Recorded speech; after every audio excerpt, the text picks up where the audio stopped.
Baik, bismillahirrahmanirrahim. Assalamualaikum warahmatullahi wabarakatuh. Selamat pagi semuanya. Semoga semuanya dalam keadaan sehat ya. Meski dalam kondisi pandemi, kita masih tetap harus terus ya menjalankan perkuliahan. Dan hari ini kita masuk ke materi yang pertama ya, melanjutkan dari yang sudah disampaikan Pak Ung di awal ya. Hari ini kita akan masuk ke pengantar tata letak dan penanganan bahan ya. Agak banyak memang materinya untuk hari ini, dan saya sudah menyampaikan satu tugas ya di dashboard e-learning. Jadi setelah perkuliahan ini selesai, saya minta seluruh peserta membuat resume ya, ringkasan terkait materi hari ini, yang kemudian nanti disajikan dalam bentuk short video ya, 1-2 menit saja, tidak perlu lama-lama gitu ya, yang merepresentasikan intisari dari perkuliahan hari ini. Nanti silahkan diunggah di dashboard e-learning ya masing-masing. Saya beri waktu cukup lama ya, dari mulai sore ini sampai kemudian minggu depan ya, jam 8. Jadi sebelum perkuliahan sudah harus dikumpulkan. Seperti itu. Baik. Kita masuk ke pengantar tata letak ya. Baik, nanti untuk referensi sebenarnya mungkin agak sedikit berbeda dengan yang disampaikan Pak Agung ya, tapi kurang lebih sama. Dan sebenarnya tidak ada satu buku yang mutlak harus dibaca, begitu tidak ya. Tapi secara umum buku-buku yang memberikan referensi tentang plan layout dan material handling itu boleh digunakan ya. Jadi yang saya sajikan ini adalah buku yang umum digunakan, tetapi tidak harus menggunakan buku itu, karena hampir semua buku yang berbicara tentang tata letak dan material handling konsepnya sama ya, namun penyampaian saja yang berbeda. Jadi silahkan nanti bebas memilih mau pakai buku yang mana saja ya, masing-masing ada kelebihan ada kekurangan ya. Jadi kalau memang ada yang kurangnya kita ambil dari buku yang lain gitu ya, itu tidak masalah, seperti itu. Oke. Saya ingin mereview kembali ya ke pengertian dasar kita. Saya ingin tanya begitu ya, nanti silahkan kalau ada volunteer yang menyampaikan. Saya ingin tahu dulu nih bedanya antara industri dengan pabrik. Silahkan kalau ada yang mau berpendapat. Silahkan. Jadi apa bedanya antara industri dan pabrik? Silahkan. Siapa ya di sini pesertanya ya? Pesertanya cukup banyak. Silahkan, volunteer. Ada 39 peserta di sini.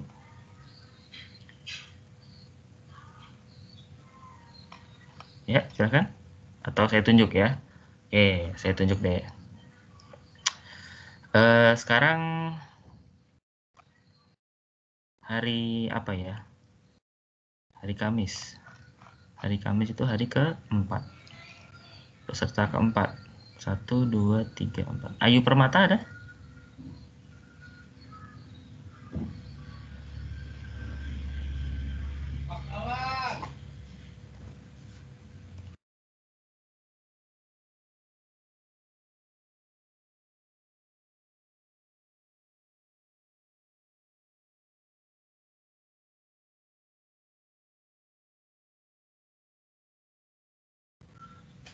Ada?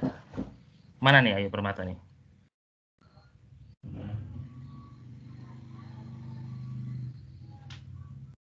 Oh, nggak aktif ya? Wah, cuman namanya doang berarti.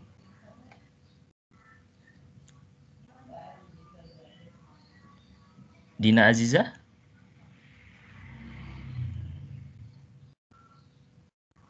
Iya, Pak. Ini siapa nih?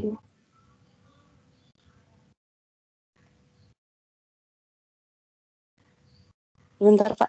Suara dari punya Oh, saya, Dina. suara Bapak kurang kedengaran. Oh, gitu ya. Sudah cukup terdengar? Apa ya? Tadi di awal ada yang jawab. Iya, Pak. Terdengar? Kedengaran tapi kecil banget. Iya, Pak. Oh, gitu ya. Sebentar.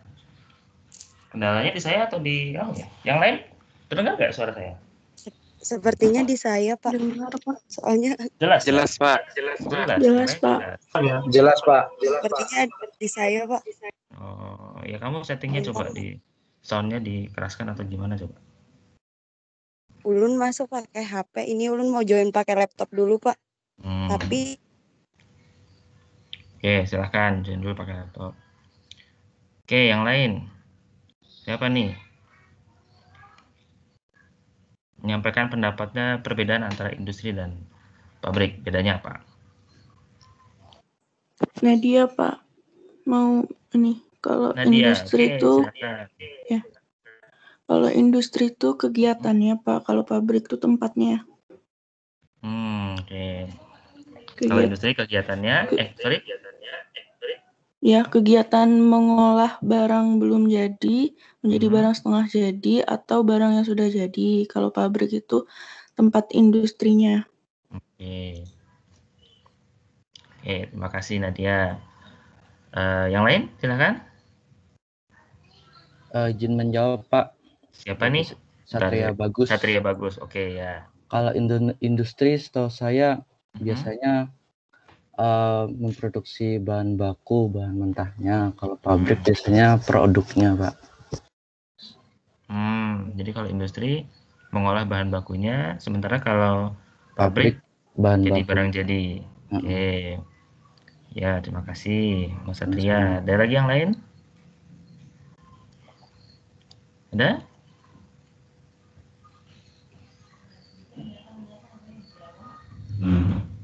Saya coba nih ya.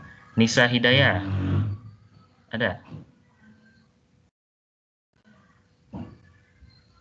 Iya, Pak. Oke. Kirain nggak aktif. Silahkan Mbak Nisa. Kira-kira perbedaannya antara industri dan pabrik apa? Iya, Pak. Kayak sama Nadia tadi, kalau industri itu kayak tempat pengolahannya yang disertai dengan ada manajemennya. Kalau pabrik itu cuma khusus tempatnya aja, Pak. Oh, pabrik itu tempatnya doang gitu ya. Oke, siap. Terima kasih Mbak Nisa. Tadi perempuan semua ya yang saya tunjuk ya. Cowoknya deh, tadi sudah ya tadi Satria ya. Muhammad Raul Diola. Ada? Aktif? Iya, Pak. Oke. Silahkan Mas Raul. Apa nih perbedaan antara industri dan pabrik? Kalau industri itu mengelola sampai barang setengah jadi, Pak. Kalau pabrik itu langsung, kalau pabrik itu bahan baku sampai jadi suatu barang, Pak. Oke, sampai finish good ya, sampai produk jadi ya. Oke, terima kasih Mas Raul. Siapa lagi ya? Chris Daniel Sitompul nih. Ada nggak? Ada, Pak. Oke, sip Mas Chris, gimana pendapatnya? Kalau menurut saya mungkin kurang lebih, Pak, industri itu adalah suatu bidang kegiatan ekonomi yang berkaitan dengan pengolahan bahan baku, Pak. Oke, terus kalau pabrik? Lebih ke arah tempat pembuatan barangnya sampai jadi gitu loh, Pak. Iya. Seperti itu, Pak. Oke, baik. Saya kira cukup ya, sudah banyak yang memberikan pendapatnya. Tapi memang mungkin saya kira masih banyak yang kurang tepat ya.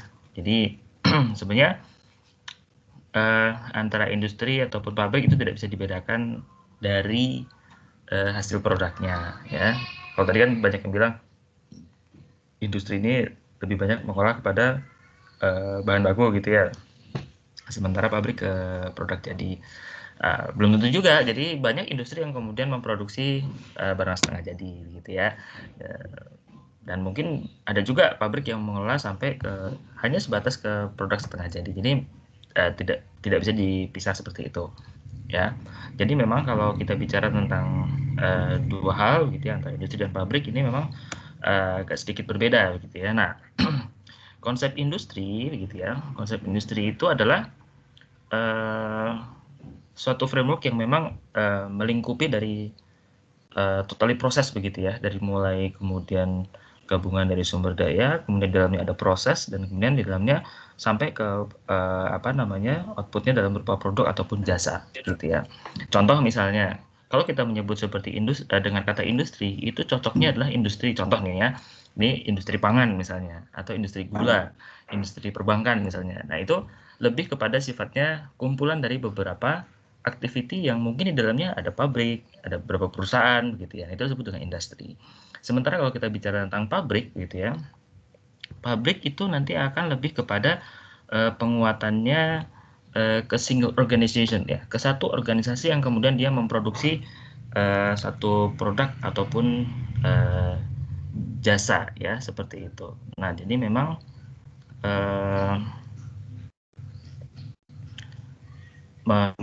menjadikan kumpulan dari beberapa pabrik begitu ya, kumpulan dari beberapa organisasi itu akan membentuk satu industri. Seperti itu ya. Jadi bisa dipahami ya perbedaannya ya. Jadi kalau memang hanya bicara sekedar pabrik saja begitu ya, itu memang betul satu lokasi begitu ya, satu tempat yang memang dia dikelola secara terorganisir oleh satu organisasi yang memang di dalamnya ada manajemen, ada produksi dan sebagainya begitu ya. Tetapi ketika kita bicara industri ini adalah merupakan kumpulan dari beberapa organisasi atau beberapa pabrik ya, kira-kira begitu.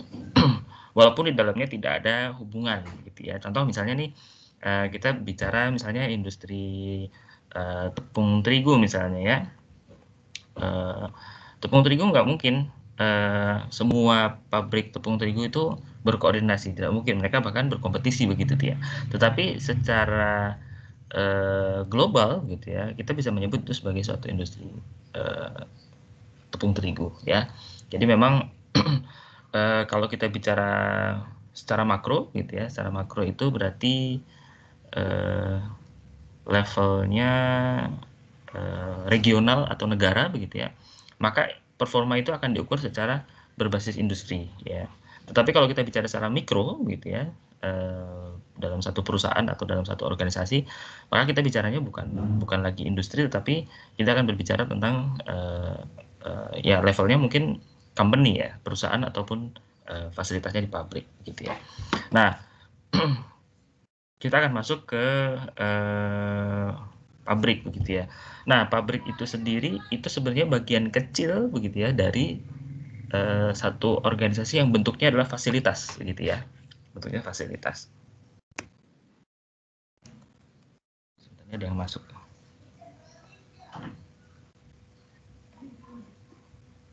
Oke. Nah, kemudian kalau kita bicara tentang klasifikasi industri begitu ya, memang ada banyak begitu ya. Ini perlu kita pahami terlebih dahulu begitu ya. Jadi memang ada yang memisahkan ya atau mengklasifikasikan gitu ya. Industri itu berdasarkan 3. Yang pertama berdasarkan proses produksi gitu ya. Yang kedua berdasarkan output. Kemudian yang ketiga berdasarkan proses manufaktur ya. Jadi kalau kita bicara tentang berbasis proses produksi ini umumnya ada 4 ya mereka menyebutnya. Ada industri bahan baku gitu ya. Tadi mungkin ada yang menyebutnya kalau industri ini fokusnya di bahan baku aja gitu ya, di daerah hulu. Ternyata tidak gitu ya. Industri juga banyak yang berbicara di level hilir ya. Contoh misalnya industri manufaktur, bahkan gitu ya. Ada yang konsepnya adalah industri distribusi gitu ya. Contoh misalnya ada beberapa perusahaan yang kemudian fokus di penyediaan jaring distribusi ya. Itu juga merupakan industri itu sendiri walaupun dia tidak memproduksi barang gitu ya. Tetapi dia memproduksi jasa ya. Seperti itu. Kemudian yang keempat ada industri jasa. Jasa ini macam-macam gitu, ada perbankan, gitu ya, ada industri perseroan mobil misalnya, begitu ya. Ini sama-sama industri, tetapi bentuknya jasa produknya, ya, bukan produk berupa produk yang bersifat tangible, tetapi mungkin sifatnya intangible, ya, karena di sana yang ditawarkan adalah jasa. Kemudian berdasarkan output, begitu ya, ada yang disebut dengan industri producer goods ya, dan ada yang disebut dengan customer goods ya. Nah, kalau producer goods ini adalah industri-industri yang memproduksi barang di mana barang ini konsumennya adalah industri lain ya. biasanya ini bentuknya bahan baku atau barang setengah jadi, ya. Atau produk-produk jasa yang memang digunakan untuk kebutuhan industri, ya. Sementara kalau consumer good ini adalah produk-produk yang langsung dikonsumen oleh masyarakat umum, ya. Contoh misalnya ya makanan, snack begitu ya, seperti ya saya sebut merek biar asosiasinya lebih mudah ya. Citato gitu ya, itu kemudian Lay's dan sebagainya, itu bentuknya consumer goods ya. Atau personal care misalnya ya, personal care seperti Pepsodent, Colgate dan sebagainya begitu ya. Terus banyak sekali yang produk-produk yang sifatnya consumer goods, artinya bisa langsung dikonsumen secara retail oleh masyarakat umum, itu disebut dengan consumer goods. Sementara kalau bentuknya processed goods itu ya, itu konsumennya adalah industri ya. Contoh misalnya industri CPO ya. CPO itu tidak bisa langsung dikonsumsi oleh masyarakat umum ya, tapi konsumennya adalah pabrik-pabrik refinery gitu ya, pabrik-pabrik misalnya produsen bahan bakar nabati misalnya begitu ya. Nah, ini disebut dengan processed goods ya. Jadi memang produknya tidak bisa langsung dikonsumsi, tetapi konsumennya adalah perusahaan gitu ya, atau company lain seperti itu. Nah, kemudian yang ketiga berdasarkan proses manufaktur. Ada yang disebut dengan continuous process ya, ada yang disebut repetitive process, dan ada yang disebut intermittent. Kalau continuous ini prosesnya lanjut terus begitu ya, tidak berhenti ya. Kalau repetitif dia berulang. Kalau yang terakhir intermittent ini dia industrinya kadang berjalan, dia berhenti berjalan gitu ya. Jadi dia ada sifatnya, dia tidak tidak berlangsung secara berkelanjutan, tetapi ada fase terhenti sesuai biasanya ditentukan oleh pesanan. Nah, yang bentuknya intermittent ini biasanya ini sih bentuknya dia mungkin menerapkan konsepnya GIT yang betul-betul GIT. Contoh misalnya yang paling mudah itu perusahaan Rolls-Royce ya, mobil ya. Dia custom ya. Dia pesan, dia diproduksi ketika ada orang yang melakukan pemesanan. Nah, dia sifatnya intermittent. Jadi kalau nggak ada yang pesan, dia tidak akan produksi seperti itu ya. Oke. Nah, kemudian berikutnya untuk perencanaan fasilitas ya, di dalam salah satunya dalamnya ada pabrik begitu ya. Lebih kepada fungsinya adalah sebagai fasilitas ya. Nah, secara konsep gitu ya, perencanaan fasilitas atau facilities planning ini terbagi dari dua ya, atau setidaknya kita harus mengembangkan di dua konsep ini ya. Yang pertama adalah lokasinya ya, dan yang ketiga adalah perencanaan fasilitasnya ya. Lokasi ini akan menentukan di mana letak fasilitas yang akan kita bangun ya. Contoh misalnya, kalau kita ingin mendirikan pabrik CPO, itu pilihannya apakah mendekati konsumen atau mendekati kebun. Coba saya minta volunteer lagi. Ini case yang paling mudah ya, yang dekat ada di Kalimantan Selatan ya. Industri kelapa sawit.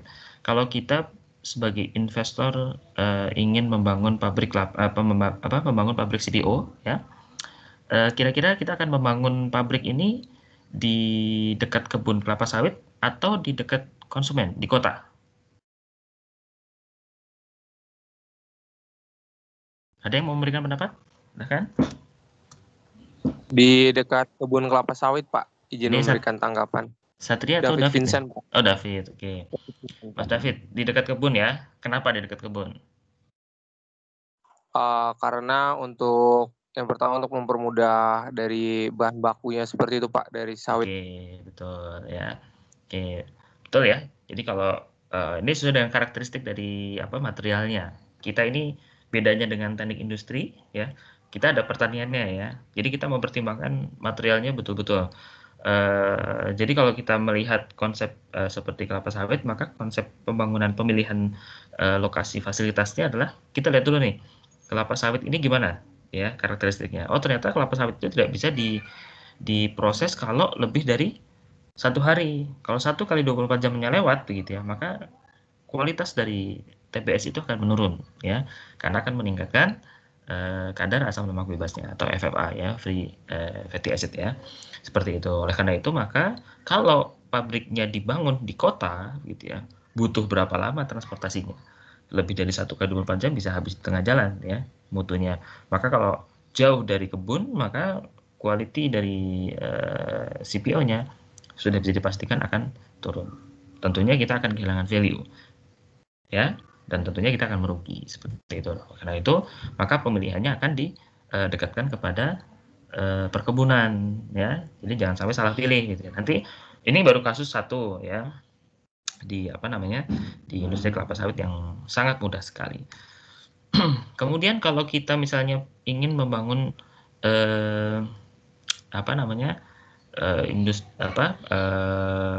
layanan seperti misalnya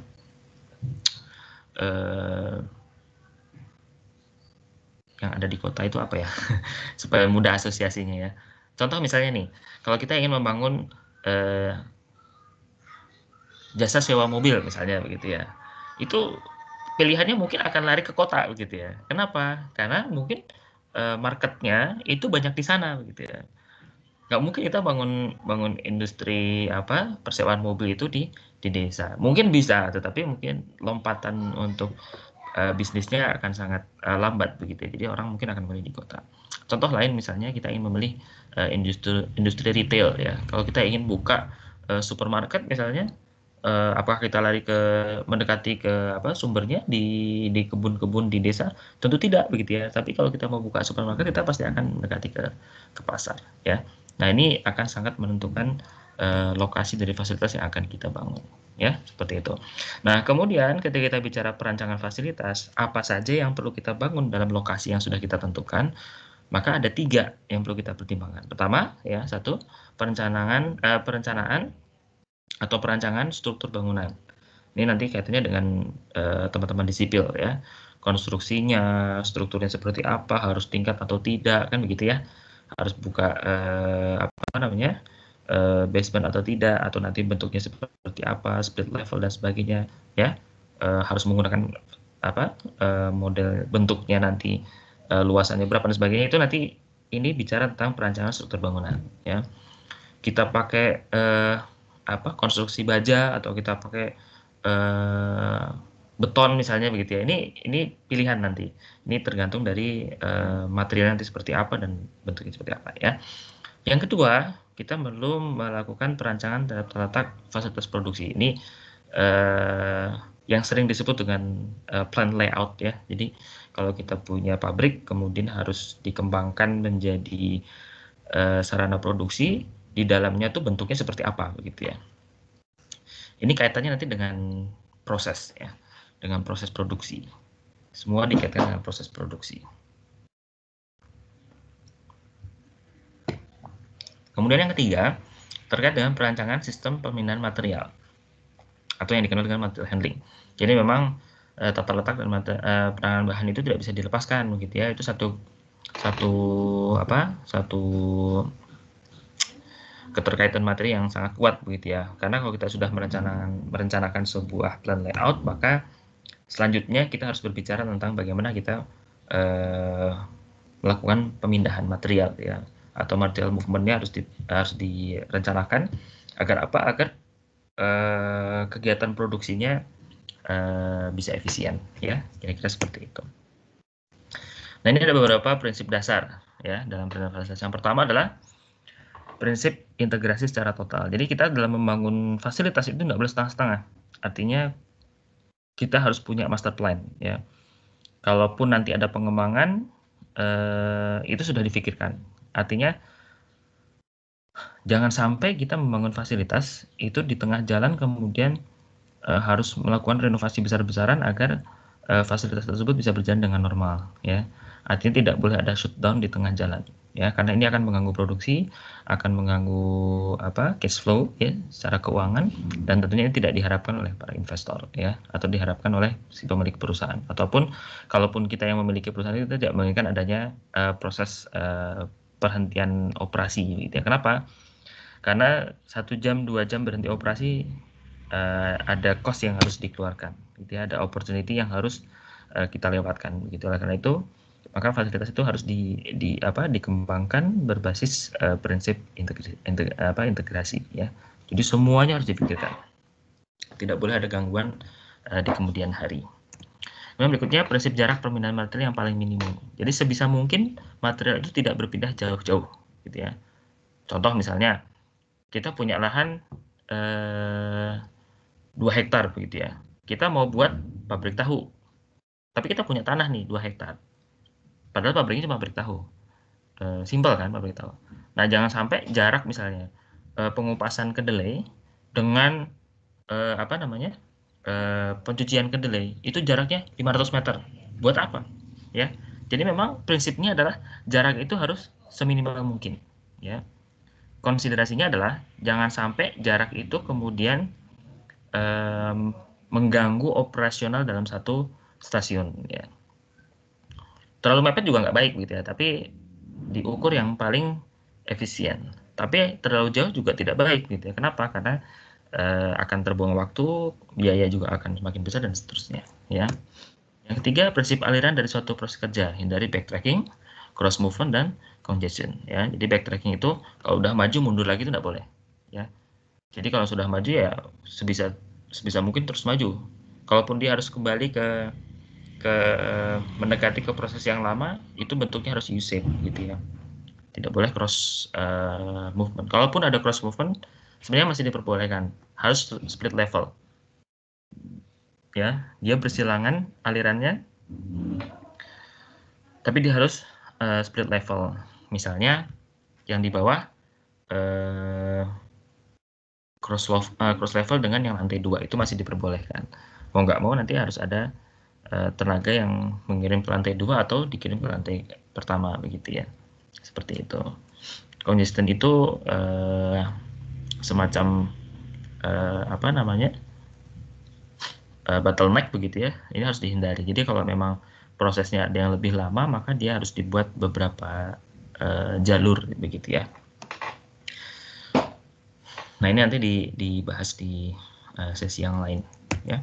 Kemudian prinsip pemanfaatan ruangan. Jadi jangan sampai ada ruangan yang tidak dimanfaatkan atau kosong begitu ya. Jadi harus compact gitu ya. Ruangannya simple, kecil tapi compact. Kalau volumenya besar, baru kemudian kita memperbesar ruangan. Kemudian prinsip fleksibilitas, gitu ya, jangan sampai kaku-kaku banget. Jadi kalau ada kerusakan, kalau ada perubahan desain, maka fasilitas masih bisa digunakan sedemikian rupa, begitu ya. Contoh misalnya kita punya 5 line mesin produksi, 1 rusak dan harus dibongkar, gitu. Jangan sampai yang 4-nya ini bermasalah. Jadi kalau bisa betul-betul fleksibel, gitu ya, sehingga yang 4 ini masih bisa beroperasi. Seperti itu. Dan terakhir ya, prinsip kepuasan dan keselamatan kerja. Prinsip kepuasan itu penting gitu ya, karena kita bekerja terkadang melibatkan banyak pihak gitu ya. Nah, karena itu kepuasan ini penting untuk dijadikan salah satu prinsip ya, sehingga kalau semuanya puas gitu ya, maka prosesnya akan jadi lebih mudah, hasilnya akan lebih baik dan seterusnya. Kemudian keselamatan kerja, dalam mendesain kita harus memegang prinsip orang yang berinteraksi dengan fasilitas kita harus mendapatkan prioritas keselamatan ya, seperti itu. Contoh misalnya dalam pemilihan lantai begitu ya. Kalau misalnya kita ada di pabrik CPO, ya jangan dipasangin keramik begitu ya. Kenapa? Karena kalau ada minyak yang tetes gitu ya, licin, maka ya ini resikonya tinggi. Orang akan kepleset dan seterusnya begitu ya.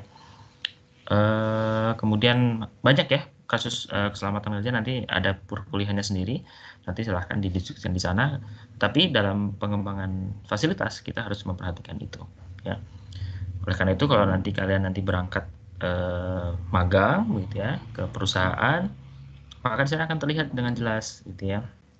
Di setiap fasilitas-fasilitas yang tersedia dalam pabrik tersebut tentunya akan memperhatikan keselamatan kerja ya. Contoh misalnya kita misalnya melewati tangga yang kemudian headspace-nya rendah begitu ya, dan berisiko untuk kepala ini terbentur besi atau apa gitu. Biasanya di sana harus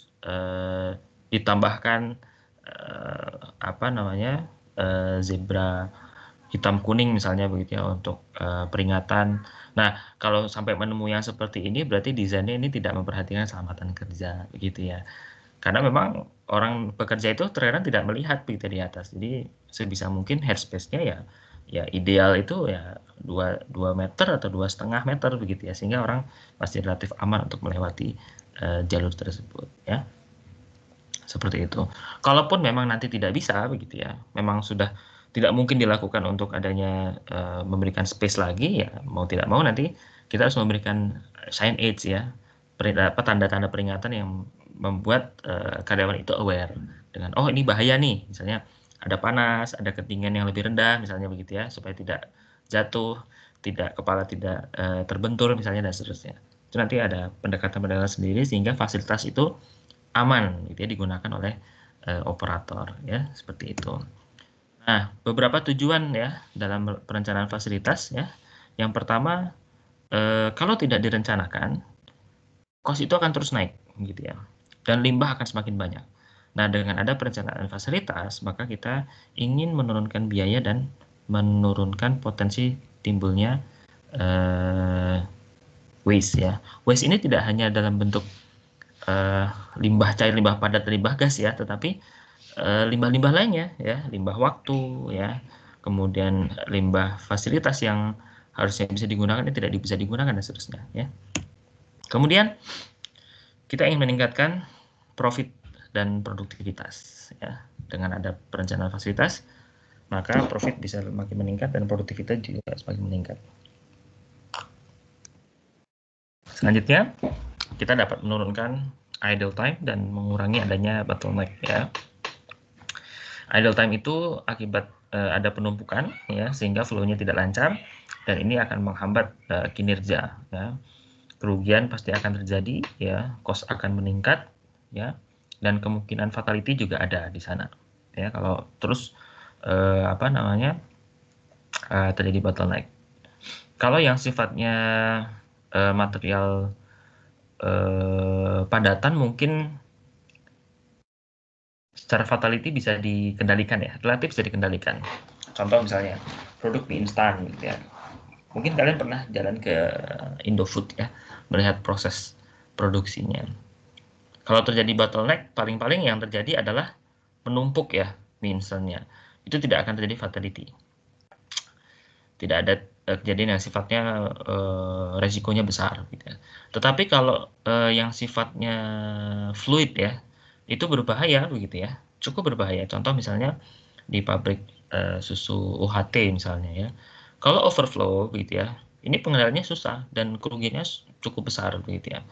Atau di pabrik-pabrik yang menggunakan chemical ya atau gas yang berbahaya begitu ya, ini juga resikonya besar. Oleh karena itu perencanaan fasilitas itu menjadi penting ya, supaya tidak terjadi real time dan tidak terjadi bottleneck, supaya resikonya juga menjadi hilang ya.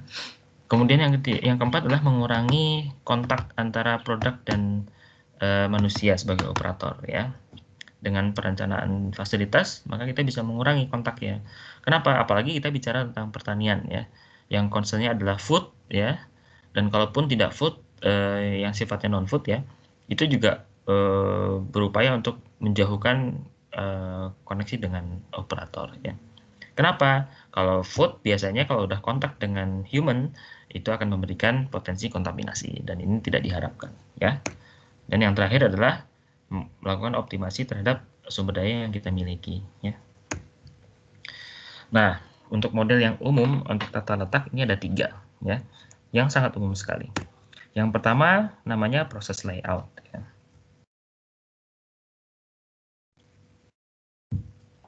Jadi perancangan tata letak yang kemudian disusun berdasarkan proses.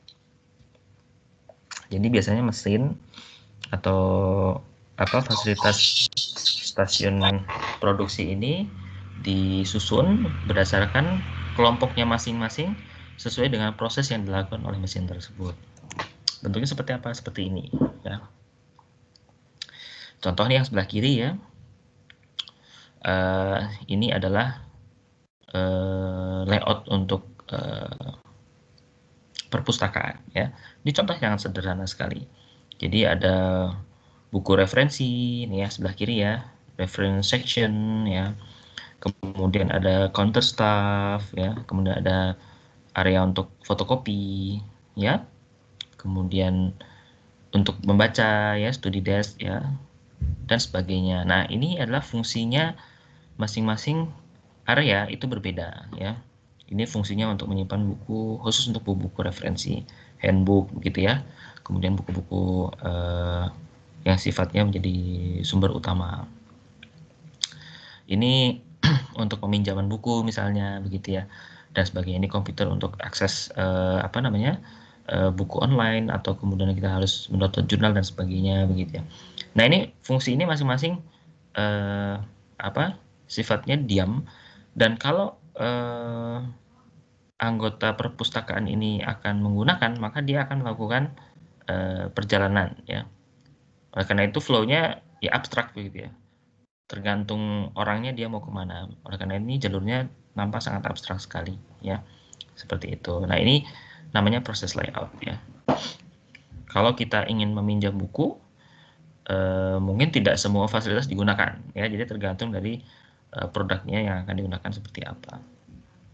Ya, seperti itu. Ini namanya proses layout. Stasiun kerja atau mesin disusun secara linear untuk menghasilkan produk yang spesifik. Contohnya seperti ini ya. Ini namanya product layout, bukan proses layout. Yang awal tadi proses layout. Nah, kalau ini namanya product layout. Jadi stasiun kerjanya diam, produknya yang berjalan ya. Ini disebut dengan product layout ya. Jadi ada pemasangan pintu gitu ya, satu stasiun, kemudian mobilnya berjalan lagi, nanti pemasangan roda begitu ya, pemasangan kaca dan sebagainya ya, seperti itu. Ini disebut dengan proses layout. Ada satu lagi ya, yang namanya adalah fixed position layout. Jadi memang produknya diem ya, alatnya yang bergerak. Alatnya yang bergerak. Jadi digunakan untuk produksi di mana produk itu tidak mungkin dipindah-pindahkan. Contohnya apa? Pesawat terbang. Yang kedua, kapal. Produknya diem, alatnya yang berpindah-pindah. Ini disebut dengan fixed position layout ya. Oke. Nah, ini ada beberapa perbedaan ya. Contoh nih deskripsinya ya. Kalau product layout ini sifatnya sequential ya. Jadi terpisah-pisah begitu ya. Dan nanti produknya yang berjalan. Sementara kalau proses layout functional grouping machine ya. Jadi seperti tadi, kalau ada satu area digunakan untuk memasang roda, ya fungsinya di situ, nanti yang berjalan adalah produknya. Type of prosesnya, kalau product layout biasanya continuous ya, mass production. Rata-rata bentuknya assembly ya, perakitan gitu ya. Kemudian kalau proses layout ya, ini sifatnya intermittent ya, job shop ya, batch production dan seterusnya ya. Ini product layout, ingat ya, product layout itu bentuknya untuk mobil ya, yang paling umum supaya mudah mengingatnya. Kalau konsep product layout itu ingat mobil, kalau proses layout ingatnya library ya. Nah, kalau ini biasanya intermittent nih. Produksinya misalnya nih ya, proses produksi stasiun 1, stasiun 2, stasiun 3 berhenti ya. Mulai lagi stasiun 1, 2, 3, 4, 5 terus berhenti gitu ya. Sementara kalau product layout dia tidak bisa berhenti. Kenapa? Karena kalau satu berhenti, yang belakang ikut berhenti ya. Maka ini akan menjadi problem. Karena itu perbedaannya di situ. Ya. Dan produknya, kalau untuk produk layout ya, untuk di mobil ya, atau mungkin nanti mie instan dan sebagainya, itu biasanya standardized ya, atau made to stock. Sementara kalau proses layout ini biasanya made to order. Jadi kalau misalnya kalian masuk ke bengkel las begitu ya, atau workshop untuk buat peralatan begitu ya, itu modelnya adalah proses layout ya, bukan produk layout. Tapi kalau bentuknya made to stock ya, seperti pabrik mie instan begitu ya, itu nanti proses bentuknya adalah produk layout ya. Untuk demand-nya biasanya kalau produk layout harus stabil ya, tidak boleh ada yang hilang. Oleh karena itu biasanya kalau bentuknya produk layout itu mereka akan memiliki yang namanya buffer ya. buffer stock ya. Tapi kalau proses layout biasanya dia tidak. Kemudian volumenya kalau produk layout dia besar. Nah, proses layout dia biasanya kecil. Jadi biasanya kalau bentuknya UMKM dia masih menggunakan proses layout. Sementara kalau produknya udah besar ya, volumenya udah besar, dia akan pindah ke produk layout. Nah, kalau untuk equipment biasanya bentuknya special purpose ya.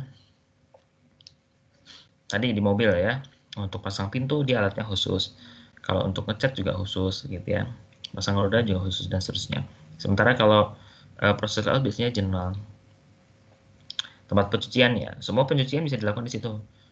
Cuci materialnya, cuci alatnya dan sebagainya bisa digunakan di situ ya. Dan workersnya, kalau produk layout biasanya limited skill ya, tertentu saja yang bisa bekerja di situ. Misalnya stasiun pengecatan mobil ya, itu biasanya orangnya ya khusus bahkan tersertifikasi untuk mengecat mobil gitu ya. Nggak bisa orang yang ngecat mobil nanti dipindahkan ke misalnya masang ban gitu ya. Biasanya memiliki konsiderasi khusus. Kemudian kalau di proses layout dia modelnya varied skill ya, dia bisa macam-macam, yang multitasking lah kira-kira begitu. Inventory-nya kalau produk layout ini low in process ya, sementara kalau proses layout ini high in process ya. High finish good, sementara kalau di proses layout dia low finish good ya. Jadi standarisasinya cukup kuat ya kalau di produk layout. Karena itu biasanya produknya relatif mirip-mirip ya, bahkan identik dan sama gitu.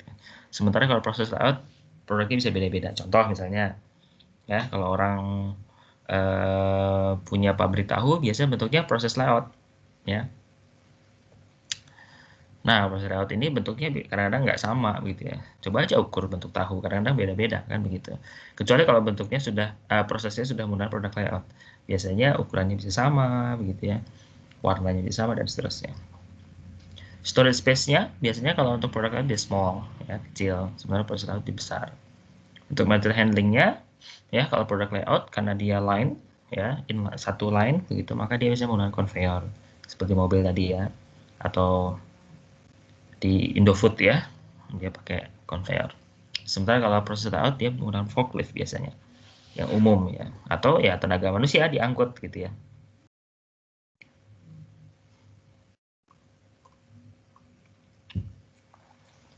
Kemudian gangnya ya, di area pabrik biasanya kalau produk layout itu sempit, sementara di proses layout itu lebar ya. Penjadwalnya part of balancing ya, dia mengusahakan supaya balance, jadi tidak ada kekosongan fasilitas yang tidak berjalan gitu ya. Tetapi kalau di proses layout dia dynamic, tergantung kebutuhan ya. Kemudian untuk bentuk layoutnya dia menggunakan line balancing, sementara kalau proses layout dia menggunakan machine location, jadi tergantung mesinnya. Mesin dia tetap movementnya ya yang diatur. Tapi kalau di product layout dia lebih pendekatannya ke line balancing. Tujuannya kalau product layout equalize work at each station, jadi semuanya berusaha memiliki beban yang sama di setiap stasiun pekerjaan ya, atau stasiun produksi. Sementara kalau di proses layout dia minimize material handling cost ya, jadi dia berusaha untuk meminimalisir biaya untuk penanganan material ya. Kelebihannya kalau untuk produk layout ya efisien, tapi kurang fleksibel karena nggak mungkin kan dipindah line-nya production line-nya dipindah, itu kan nggak mungkin ya, atau conveyor-nya dipindah tiap hari kan nggak mungkin. Jadi memang efisiensinya tinggi tetapi flexibility-nya rendah. Sementara kalau produk proses layout dia fleksibel tetapi efisiensinya rendah ya. Oke. Ini untuk pengantar tata letak ya. Oke, kita masuk lagi. Kita sampai jam berapa ya? 9.40 ya kalau tidak salah ya. Oke, jadi saya masuk lagi ke materi yang kedua, yaitu pengantar material handling ya. Sebentar. Sorry. pengantar belum muncul ya.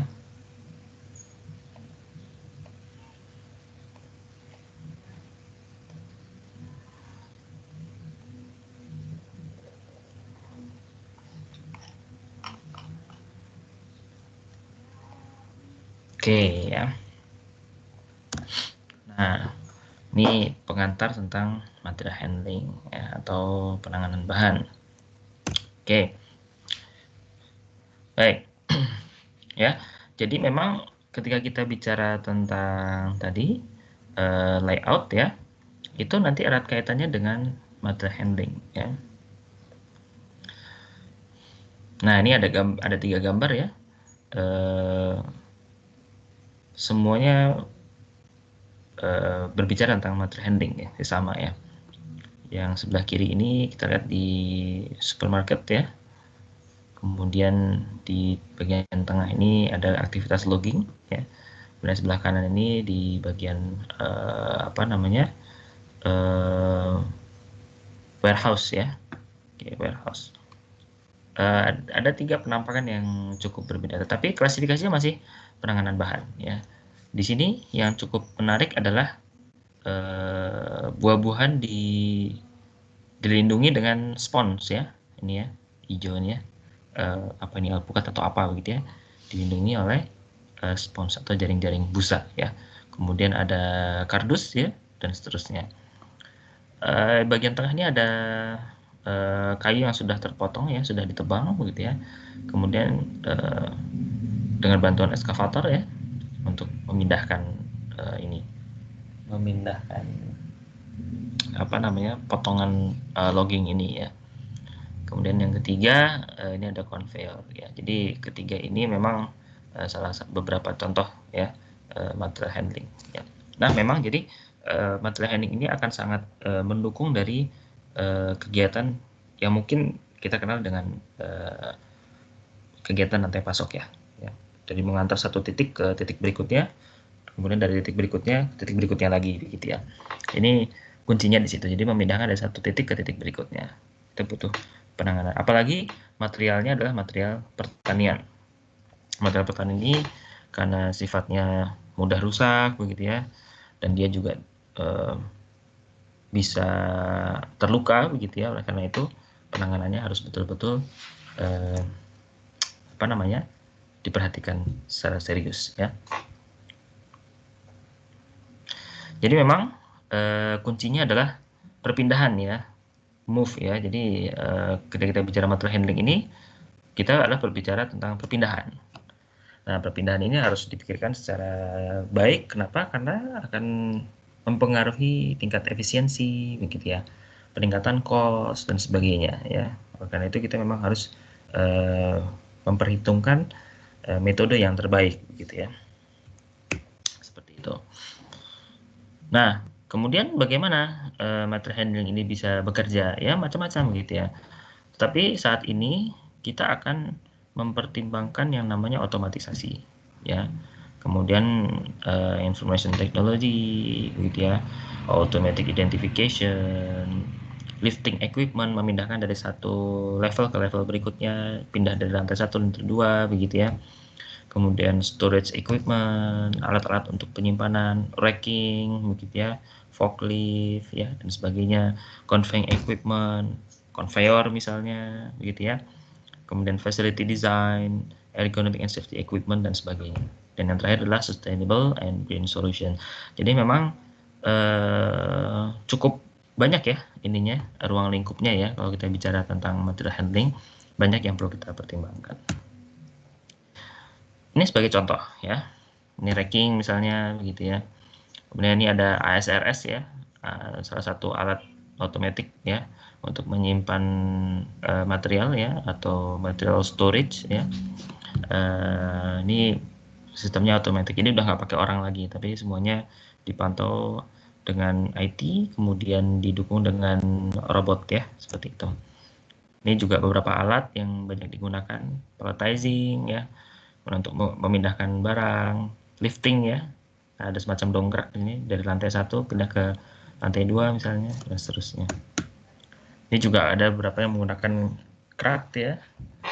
Ya, biasanya buah-buahan ini atau telur ya membutuhkan kerat agar materialnya tidak rusak ya, tidak pecah, tidak tergores ya.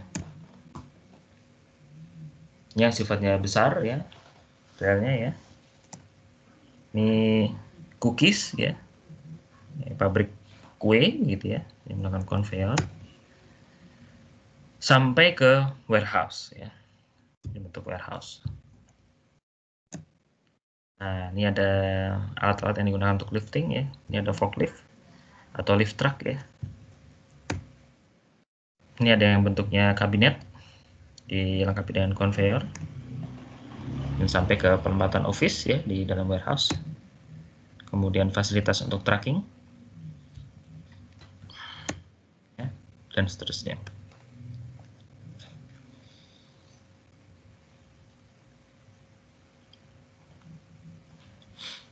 Nah, jadi memang ketika bicara material handling,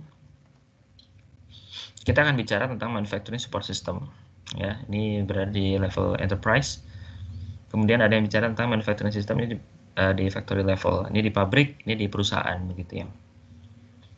Nah, kalau bicara di factory level, kita bicara ke automation ya, atau otomatisasi dan teknologi kontrol, dan tentunya material handling teknologi. Ini akan bekerja secara sinergi. Ya, ini tentunya akan bicara tentang manufacturing proses dan proses operasi dari perakitan. Ya. Nah, kita nanti bicara di sini material handling teknologi, ya seperti itu. Oh, ini definisinya, tetapi ini banyak ya definisinya, karena nanti kalian bisa searching di mana-mana. Tapi yang jelas, ya, yang ingin saya garis bawahi adalah kalau kita bicara tentang material handling itu ada beberapa poin. Yang pertama movement, kemudian yang kedua storage, ya. Yang ketiga adalah protection and control of material, ya. Protection and control, ingat ya, ada proteksi di sana dan ada kontrol, ya. Jadi betul-betul kita menjaga material itu tidak rusak. Ini concern yang penting. Pertama kita memindah, yang kedua kita menyimpan, yang ketiga protection, ya. Tidak boleh ada produk yang rusak, ya. Dan lingkupnya kapan aja menjaga ini dari mulai proses manufacturing sampai ke distribution process, ya. Bahkan sampai barang itu dikonsumsi dan dibuang, ya. Wah, panjang tanggung jawabnya. Tidak hanya di pabrik aja berarti, ya. Konsep material handling itu sampai ke tangan konsumen. Kira-kira begitu. Nah, isu yang cukup menarik adalah biaya material handling itu ternyata itu memakan atau mengkonsumsi biaya kisarannya adalah 20-22% dari total manufacturing labor cost. Besar ya? Besar. Oleh karena itu, material handling menjadi topik yang cukup hangat untuk dibahas. Supaya apa? Supaya hasil penelitian ini bisa meningkatkan efisiensi, ya. Supaya apa? Cost ini bisa menurun, ya. Dulu di awal ini lebih tinggi lagi, ya. Kisarannya sampai 30%. Tapi sekarang sudah mulai menurun, dan sekarang tentunya sudah mulai menurun lagi, ya. Sekarang sudah mendekati di angka 17-18%.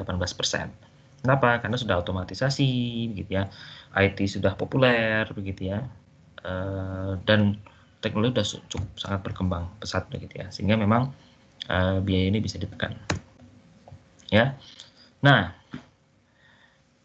dalam penanganan material itu harus mempertimbangkan satu, ya. Alat-alat ini atau fasilitas yang kita kembangkan betul-betul harus aman dan harus efisien. Dan ingat, karena kita bicara industri, gitu ya, maka kita tetap profit oriented, maka kita tetap harus mempertimbangkan alat atau teknologi yang low cost, ya. Kemudian timely manner, ya. Jadi betul-betul tepat waktu, gitu ya. Presisinya bagus, begitu ya. Kemudian akurat. Dan yang terakhir adalah kita harus mengamankan materialnya. Materialnya tidak boleh rusak, tidak boleh kemudian menjadi tidak bisa digunakan dan sebagainya, ya. Ini sebenarnya lebih kuat ke logistik, ya, Tapi ini nanti saja karena kelihatannya kita tidak bicara logistik di sini. Ini pengantar saja logistik ya. Ada yang mass logistik begitu ya. Nah, ini salah satu bagian dari material handling. Jadi tidak hanya di pabrik saja begitu ya. Jadi pada saat pengiriman, contoh nih pengirimannya. Kalau kita ngirim sayur begitu ya, buah-buahan menggunakan peti kemas gitu ya atau kontainer. Lalu kita perhatikan gitu ya, di dalamnya harus ada apa saja gitu ya. Kalau buah itu langsung disimpan atau dimasukkan ke dalam kontainer, saya yakin gitu ya, kalau dikirim ke lintas negara begitu, sampai negara tujuan pasti udah banyak yang busuk ya. Contoh misalnya nih, kita ngirim buah-buahan dari Cina misalnya ke Indonesia, kita impor.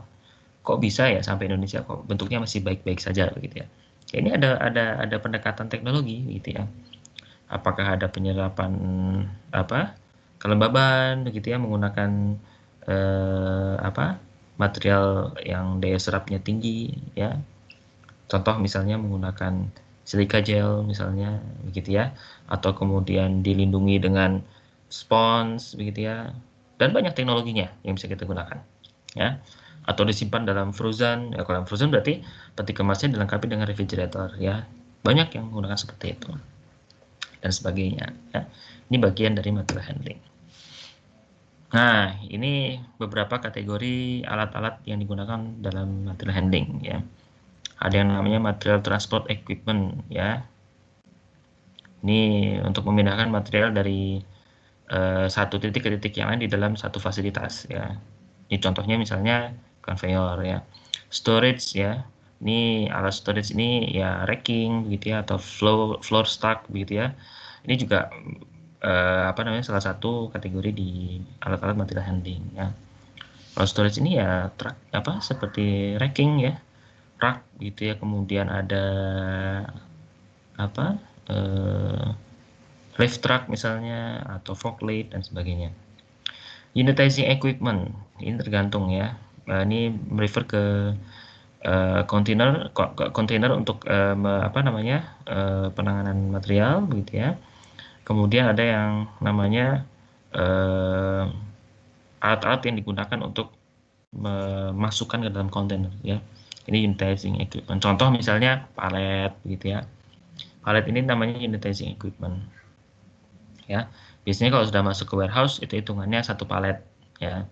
Satu palet itu sudah standar isinya berapa koli misalnya ya, gitu.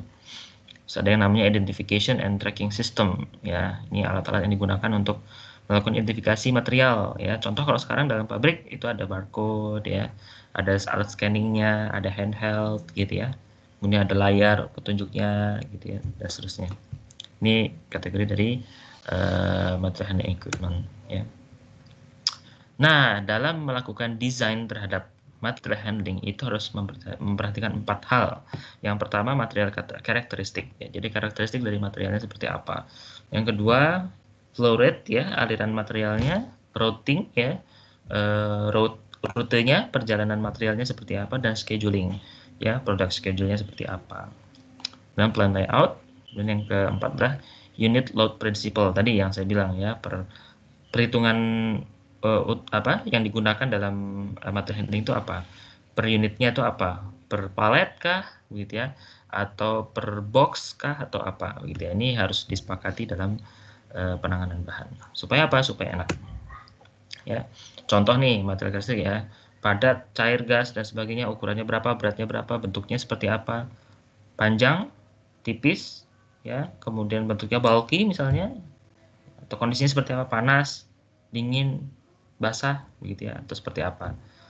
Risiko kerusakannya misalnya mudah pecah gitu ya, mudah meledak misalnya, ini harus diperhatikan juga. Dan safety risk-nya ya, seperti itu harus dipertimbangkan. Flow rate-nya seperti apa, ini macam-macam sih ya. Cuma yang penting adalah kita harus memperhatikan model dari produknya seperti apa ya. Apakah itu modelnya batch atau continuous ya, ini penting. Plan layout ini juga penting nih, tadi sudah disampaikan di awal ya, bentuknya mau apa nih, proses layout, product layout, atau fixed position ya. Itu nanti akan sangat menentukan bentuk material handling equipment-nya. Contoh nih, kalau fixed position berarti bentuknya ada crane, ada kemudian ada hoist ya, kemudian ada industrial trucks gitu ya. Tapi kalau bentuknya proses beda lagi, ada hand trucks, ada forklift, ada AGV dan sebagainya. Kalau product layout berarti di dalamnya ada conveyor ya, ada product flow, ada trucks and delivery to part station begitu ya, dari satu stasiun ke stasiun berikutnya untuk pengantar material dan sebagainya.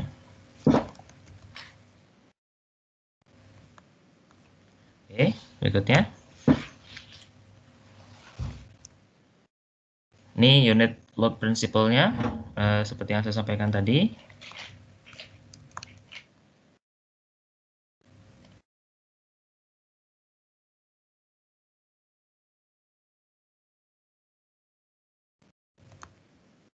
Unit load principle tadi ya, ini tergantung dari biasanya keputusan dari perusahaannya ya, atau kebijakan manajemen. Jadi dia harus menggunakan apa begitu ya. Apakah per palet begitu ya, atau per box dan sebagainya. Ini sebenarnya ada beberapa alasan gitu ya. Satu, untuk memudahkan perpindahan atau penanganannya ya secara simultan. Kalau ada satuannya berbeda, box kemudian ada paletnya agak sulit ya. Saya butuh 3 box gitu ya, tapi satuannya palet, maka palet itu akan dibongkar. Ini akan menyulitkan. Tetapi kalau satuannya palet, kita akan menggunakan palet terus ya. Misalnya ruang produksi membutuhkan 3 palet, ya udah kirim 3 palet, itu akan mudah ya, handlingnya akan mudah, tinggal tarik gitu ya, selesai. Tapi kalau box dia harus bongkar lagi, angkut pakai keranjang atau pakai basket begitu ya, baru didorong lagi ke ruang produksi dan sebagainya, agak merepotkan ya. Perhitungan dalam kebutuhan barang dalam perjalanan ya. Tadi misalnya saya butuh 3 box misalnya, atau 3 palet, ini akan memudahkan perhitungan. Bahkan terkadang saya tidak menyampaikan lagi dalam hitungan satuannya, cuman saya butuh 3 begitu ya. Maka operator sudah terbiasa, oh 3 itu berarti 3 palet. Definisinya sudah jelas. Mengurangi waktu yang dibutuhkan untuk bongkar muat, load and unloading ya. Kemudian yang keempat, mengurangi kerusakan material.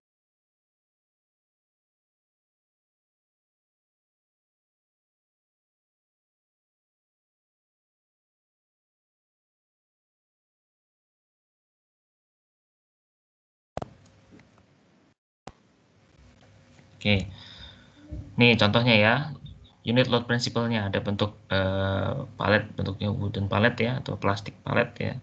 Kemudian ada yang bentuknya palet box ya, atau yang kemudian dikenal dengan tote box ya. Tote box ini contoh misalnya di Alfamart atau Indomaret yang warna merah, kuning, biru itu ya, itu namanya tote box ya. Kalau palet ini bisa di warehouse pabrik gitu ya.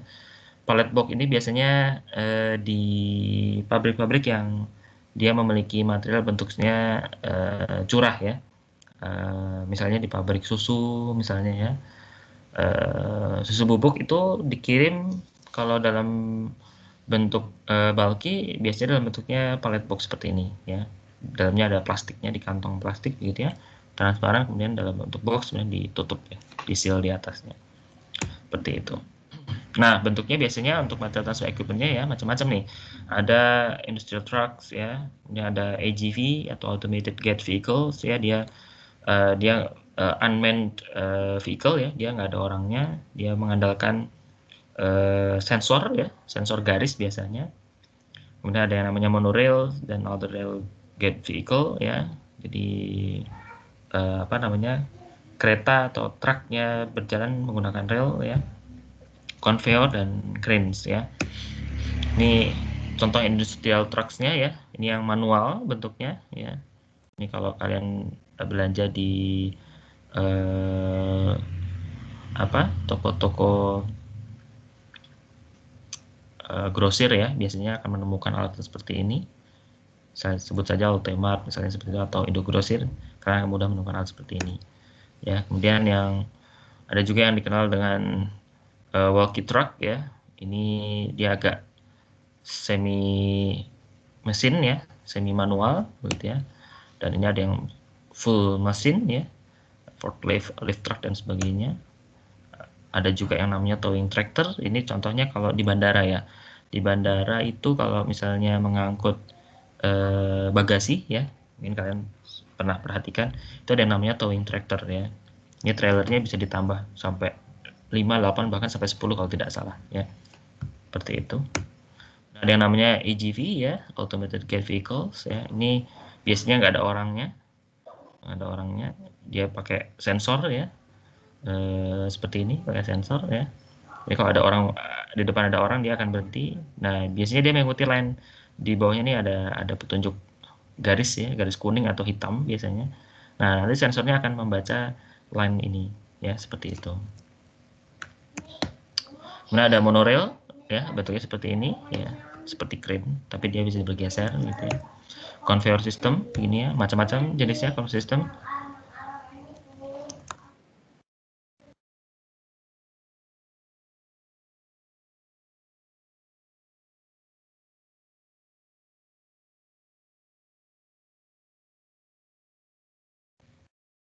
Ya, ini conveyor system, ada yang menggunakan belt conveyor, ada yang menggunakan elektrik juga ya, berjalan secara manual, ada yang menggunakan gravitasi dan sebagainya. Ini hoist ya, atau katrol ya, untuk beberapa alat pengangkutan biasanya bisa di pelabuhan ya, ngangkut kontainer yang cukup besar, dan beberapa yang modelnya menggunakan fixed location ya, seperti pesawat terbang atau kapal laut ya, dalam produksinya dia menggunakan hoist ya, untuk membantu memudahkan mengangkat material.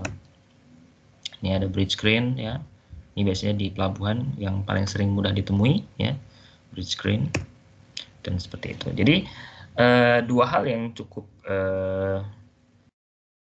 penting ya, yang perlu kita perhatikan dalam penanganan bahan dan raw material ini saling keterkaitan ya. Pada saat kita mengembangkan tata letak gitu ya, atau fasilitas, maka kita harus mempertimbangkan raw materialnya juga. Begitu juga pada saat kita menentukan alatnya ya, ini sangat penting ya. Mungkin itu yang dapat saya sampaikan di pagi hari ini. Silahkan jika ada pertanyaan atau ada yang ingin didiskusikan, saya persilahkan.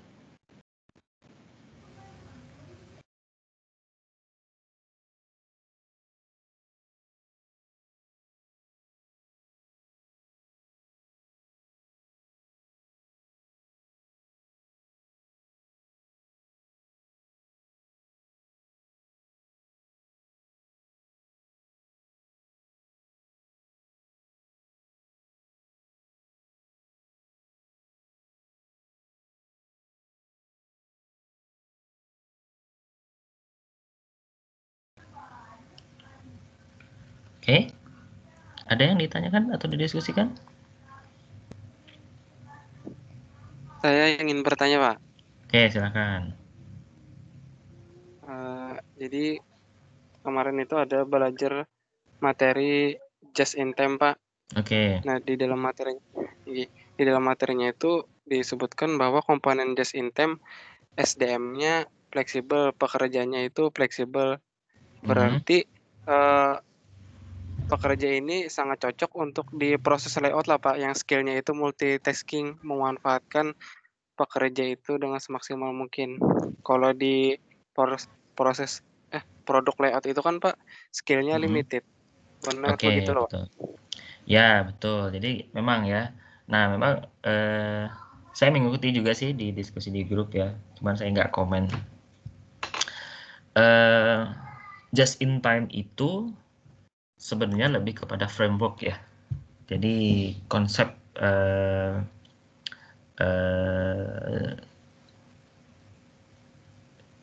yang diinginkan tuh adalah zero storage ya. Just in time itu menginginkan seperti itu. Kenapa diinginkan 0 ya untuk storage-nya? Karena pertimbangannya adalah ketika kita harus memiliki penyimpanan begitu ya, itu adalah cost begitu ya. Memang betul secara teori kalau kita bicara tentang warehousing ya, teori warehousing itu biaya untuk penyimpanan material begitu ya, itu cost-nya cukup besar. Ya. Dari total biaya produksi itu kisarannya bisa sampai 20% ya untuk biaya warehouse saja gitu ya. Nah, beberapa perusahaan ya, terutama yang cukup mempopulerkan GIT itu adalah Toyota ya. Yang pertama mempopulerkan dan sampai sekarang tetap berharap bisa menguatkan konsep GIT ini adalah Toyota. Mereka beranggapan mereka tidak ingin memiliki warehouse ya, terutama di raw materialnya. Mereka tidak inginkan itu. Ya, walaupun ternyata sampai sekarang Toyota juga tidak sanggup untuk membuat zero storage ya, karena memang sulit, karena mereka konsepnya adalah make to stock kan, agak sulit begitu ya.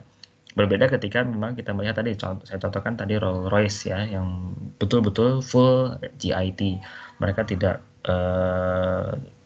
memproduksi barang itu tidak dengan pendekatan make to stock, tetapi dia pendekatan make to order, sehingga mereka betul-betul zero gitu ya. Nah, yang disebut dengan pekerjanya fleksibel itu artinya adalah memang biasanya dengan konsep yang seperti GIT itu dia akan, karena tergantung dari permintaan begitu ya, namanya juga make to order begitu ya. Jadi ketika ada permintaan dia baru bekerja. Maka kalau seandainya diperbanyak begitu ya tenaga kerjanya, itu akan menimbulkan cost sendiri begitu ya. Yang semula ingin meringankan biaya atau efisiensi, ini justru malah menambah biaya lagi. Target utamanya menjadi tidak tercapai. Lah karena itu biasanya si pekerja ini akan dituntut untuk multi skill begitu ya. Jadi caranya gimana ya? Caranya dia biasanya dipindah-pindahkan gitu Mas. Jadi sekarang misalnya dia ditempatkan di stasiun misalnya tadi ya pengecatan misalnya begitu ya. Sudah cukup mahir begitu ya. Dia dipindah lagi ke stasiun yang lainnya. Jadi dia relatif memiliki kemampuan yang super power gitu ya, yang jadi manusia super, dia bisa mengerjakan semua hal seperti itu. Nah, memang cocoknya untuk yang model GIT ini pendekatannya betul tadi yang Mas sampaikan, kita menggunakan istilahnya adalah proses layout ya, seperti itu. Kenapa? Karena ya tidak tergantung dari produknya ya. Ketika produk datang baru dibuat seperti itu. Nah, sebenarnya pendekatan GIT ini sendiri itu sedang berusaha untuk didekatkan gitu ya, didekatkan dengan yang namanya produk layout sebenarnya ya. Yang berjuang ke area abu-abu ini sebenarnya dilakukan oleh Toyota ya. Jadi kalau kalian coba datang ke pabrik Toyota itu, mereka mencoba untuk mengatur biaya warehouse itu, jadi sama sekali warehouse-nya itu minim sekali ya. Bukannya tidak ada tetapi minim ya. Caranya gimana? Strateginya adalah pendekatan scheduling ya. Pendekatan scheduling. Jadi dia biasanya sudah kontrak dengan penyedia raw materialnya gitu ya. Tetapi yang diatur adalah jadwal pengiriman. Seperti itu. Jadwal pengiriman. Jadi Toyota itu strict dengan jadwalnya ya, jadwal produksinya. Nah, kemudian jadwal produksi tersebut itu akan diakses dengan suppliernya ya. Nah, supplier itu nanti akan mengirimkan barang menyesuaikan dengan jadwal produksinya gitu loh. Jadi kalau misalnya sekarang Toyota akan memproduksi misalnya nih ya di jam 8 hari Kamis begitu ya. Tanggal berapa sekarang? Tanggal 25 gitu ya. Terjadwal di jam 8 dia akan memproduksi misalnya nih mobil Avanza misalnya begitu ya. Maka part-part yang dibutuhkan untuk memproduksi Avanza itu beberapa jam sebelumnya sudah siap di situ dan baru dikirimkan begitu ya. Nah, memang resikonya jadi besar. Kenapa resikonya besar? Kalau sampai ada kendala pengiriman gitu ya, yang terganggu adalah jadwal produksinya. Ya, seperti itu. Nah, untuk mengurangi risiko terjadinya kegagalan pengiriman, ya, jadi sekarang Toyota itu mengembangkan banyak anak perusahaan untuk mensupport raw material. Ya, ini memang sebagian orang menyebutnya Toyota gila gitu ya. Kenapa? Mereka tidak ingin menggunakan perusahaan lain sebagai suppliernya. Memang masih ada, tetapi supplier yang digunakan oleh Toyota mayoritas itu adalah anak perusahaan dari Toyota itu sendiri. Untuk apa? Untuk memastikan supaya pengiriman barang itu tidak terganggu begitu ya. Bahkan ada beberapa pabrik Toyota itu dempet gitu ya. Jadi pabrik raw materialnya itu dempet dengan pabrik mobilnya. Wah, luar biasa sih. Nah, ini konsep hybrid ya sebenarnya. Ya bukan hybrid juga sih, tapi pendekatan framework GIT itu diterapkan untuk produk layout ya. Seperti itu. Jadi memang betul kalau pertanyaan tadi apa yang dimaksud dengan fleksibel? Ya memang begitu. GIT selama ini layoutnya yang paling cocok adalah proses layout begitu ya. Nah, untuk memudahkan proses layout ini ya supaya tidak mengeluarkan biaya lagi atau menambah biaya yang baru lagi gitu ya, menambah tenaga kerja, maka biasanya meningkatkan kemampuan dari karyawan yang sudah ada gitu Mas. Jadi ya keterkaitannya jadi antara JIT dan produk layout. Gitu ya mungkin ya. Cukup ya? Oke. Silakan yang lain kalau ada yang mau ditanyakan.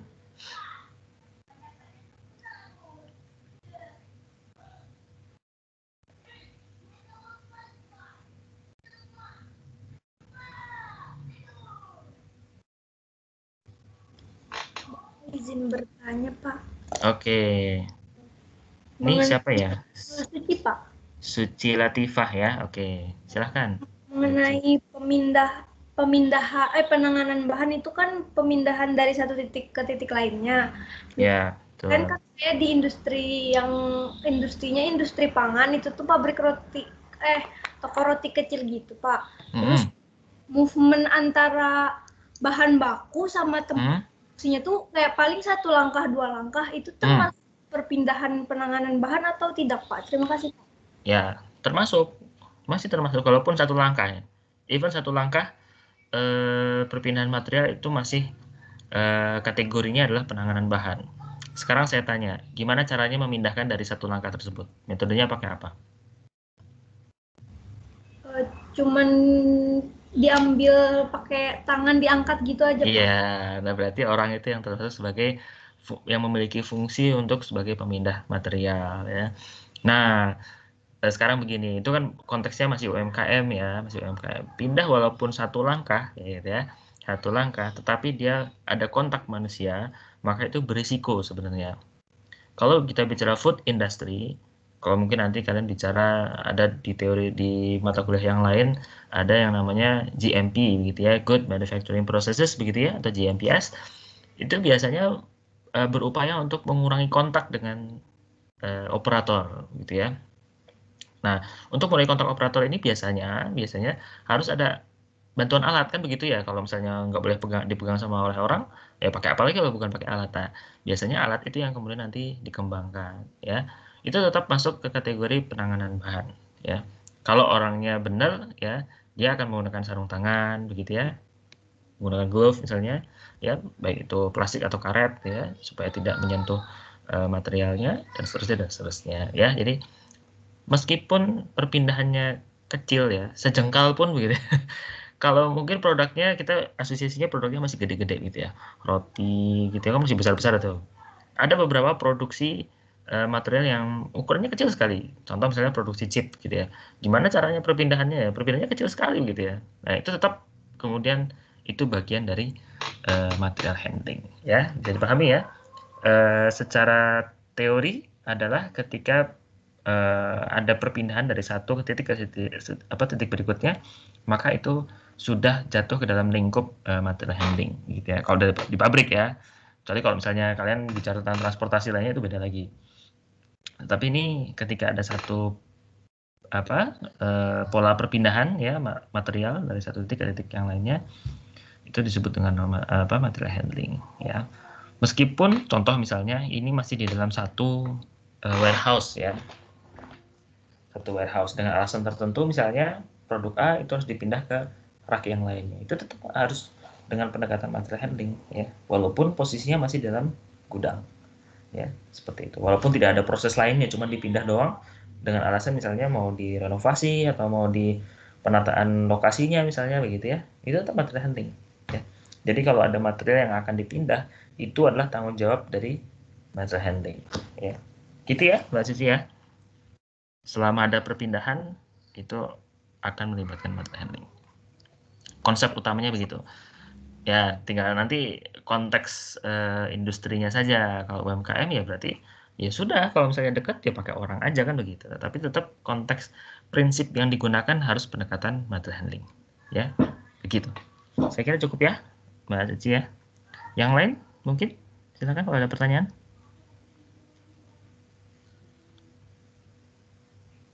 Saya bertanya lagi, Pak. Oke, silakan. Ini siapa nih? Taufik ya? Taufik, Pak. Iya, Jadi silakan, yang Taufik. mirip-mirip kasusnya itu seperti Suci, Pak. Dalam penanganan bahan itu ada ke Pak peraturan untuk menangani bahan, misalnya tepung ini diangkat pakai apa seperti itu. Karena dalam UMKM itu Pak, misalnya ada ketumpahan mentega, itu membuat lantainya itu licin Pak. Nah, jadi kalau kemarin itu apakah ada? Kalau peraturan sih sebenarnya nggak ada ya peraturan khusus ya yang spesifik di apa namanya di pabrik apa begitu ya yang menjelaskan harus begini begitu, tidak ada. Tetapi itu nanti sebenarnya kolektif ya, peraturannya kolektif sebenarnya. Jadi kalau kaitannya dengan hal seperti itu nanti bicara tentang standar prosesnya ya. Jadi kalau di SNI itu kalau tidak salah ada produksi apa namanya roti misalnya, itu dia punya SNI ya. Nah SNI ini nanti dilihat prosesnya seperti apa. Ini untuk prosesnya dulu. Dan yang kedua, kalau kaitannya nanti ada margarin yang tumpah atau apa dan menjadi licin dan sebagainya, itu nanti bicaranya bukan lagi di proses, tetapi lebih kepada K3 ya. K3 dia punya rule of thumb-nya sendiri. Nah, rule of thumb-nya itu ya macam-macam ya, ada di undang-undangnya, dan dia macam-macam begitu, tapi tidak secara spesifik ya dituliskan di pabrik roti. Nah, biasanya apa namanya? Kalau kita menemui di UMKM ya wajar ya, masih banyak yang tidak terkelola dengan baik karena mungkin keterbatasan informasi begitu ya, keterbatasan pengalaman, dan banyak yang memulai ya tanpa ilmu yang cukup gitu ya. Sehingga wajar memang masih banyak kesalahan yang resikonya sebenarnya cukup besar begitu ya. Tetapi ini bisa dilakukan dengan kampanye sebenarnya ya, dengan campaign ya melalui mahasiswa sih sebenarnya ya, mahasiswa, karena mahasiswa ada ilmunya ya, pada saat magang bisa memberikan masukan ke teman-teman di UMKM kan begitu ya. Memang ini tantangan besar sih sebenarnya, ada apa responsibility dari pemerintah juga sebenarnya untuk mengajari mereka. Tetapi yang perlu digarisbawahi adalah ketika prosesnya benar begitu ya, ketika prosesnya benar maka seharusnya risikonya kecil ya, risiko yang dihadapi kecil kalau prosesnya benar. Yang menjadi bermasalah adalah ketika prosesnya itu salah gitu, prosesnya salah. Nah, supaya tidak terjadi kesalahan pada proses atau kegiatan produksi tersebut, maka memang harus ada kegiatan edukasi ya. Nah, biasanya ini tupoksinya dimiliki oleh pemerintah biasanya ya. Kalau kita sih sebenarnya agak sulit ya. Kita sebagai akademisi sebenarnya sudah banyak berupaya untuk menyampaikan pelatihan-pelatihan begitu. Tapi itu sifatnya tidak masif ya. Jadi memang pemerintah yang punya apa namanya pekerjaan khusus di sana itu punya kewajiban untuk memperkenalkan itu. Nah, memang akhirnya di lapangan itu kaitannya dengan banyak hal, Mas. Kalau safety ya larinya ke K3 begitu ya. Kalau bicara tentang ada yang material tercampur itu jatuhnya ke proses ya. Dan kalau misalnya material itu tercampur dan tidak bisa dipakai, itu nanti larinya ke limbah kan begitu. Ini cukup kompleks sih sebenarnya. Perlu dikaji lebih lanjut ya. Materialnya apa yang beresiko. Tidak bisa karena sifatnya kasuistik, tidak general. Jadi memang yang mengatur itu sebenarnya ke ranah keilmuan sebenarnya ya. Saya sebutnya sebagai rule of thumb ya. Jadi ya kalau namanya K3 itu kalau kita ngangkut terigu itu ya, itu nanti bicaranya bebannya berapa gitu ya. Kalau bebannya 1 kilo sih masih pakai orang masih oke begitu ya, sampai mungkin 5 kilo masih oke. Tapi kalau sudah bentuknya sak begitu ya, mungkin orang udah nggak boleh lagi gitu ya. Kita harus menggunakan alat misalnya begitu ya. Ini kaitannya udah dengan keselamatan kerja sebenarnya. Nah, larinya ke keilmuan di K3 ya, keilmuan di wilayah keselamatan kerja.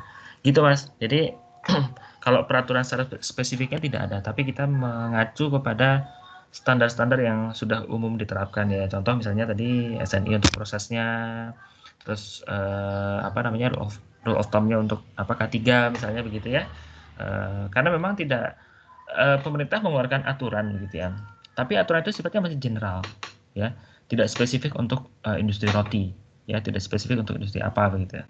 Tapi sifatnya general. Jadi memang kita harus mengcombine dari beberapa peraturan sehingga bisa menjelaskan seharusnya seperti apa sih penanganan bahan yang terjadi di UMKM tersebut. Gitu ya Mas ya. Jadi tidak bisa spesifik. Tidak ada peraturan yang spesifik. Jadi memang harus melibatkan banyak peraturan untuk bisa diterapkan dalam satu proses industri. Saya kira itu. Silakan yang lain kalau ada. Ya, silakan yang lain kalau ada pertanyaan.